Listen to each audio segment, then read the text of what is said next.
My name's Joseph Minek.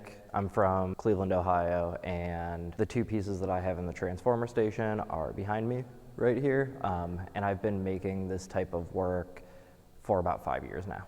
One of the things that I like with the work is a lot of times people will mistake it as painting, which painting and photography have sort of this weird relationship with each other, like that goes back to the invention of photography.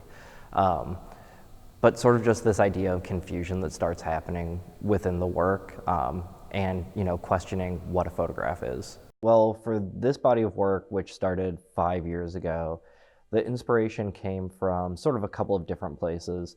When I initially started making the work, the series that I was making right before it was deconstructing photographic paper.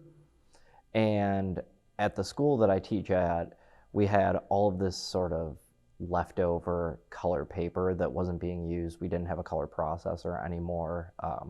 So it was all just sort of sitting around going to waste. So I started thinking about, instead of deconstructing this photographic paper, what sort of things I could construct on this paper that isn't, your typical photograph. So I started to just use the paper and the leftover chemistry that was around to just sort of start playing, and really liked the outcomes of what I was getting. And from there went into actually buying the paper and buying the chemicals and sort of just honing in on how everything sort of works.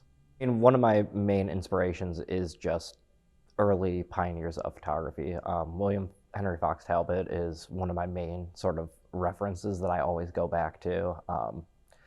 Just the idea of not knowing what is actually going to happen with the work, or with the process that you're using, and being able to sort of figure that out and going somewhat like pseudoscientist with it.